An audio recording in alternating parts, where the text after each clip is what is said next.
Александр Сергеевич Пушкин. Отрывок из произведения «Метель». Через полчаса Маша должна была навсегда оставить родительский дом, свою комнату, тихую девическую жизнь.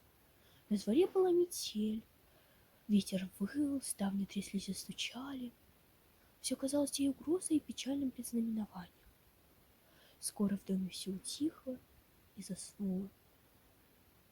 Маша окуталась шалью, надела теплый капот, взяла в руки шкатулку свою и вышла на заднее крыльцо. Служанка несла за нею 2 узла. Они сошли в сад. Метель не утихал. Ветер дул навстречу, как будто силясь остановить молодую преступницу. Они на силу дошли до конца сада. На дороге сани дожидались их. Лошади, прозябнув, не стояли на месте. Кучер Владимира расхаживал перед оглоблями, удерживая ретивых. Он помог барышне и ее девушке усесться и уложить узлы и шкатулку. Взял вожжи, и лошади полетели.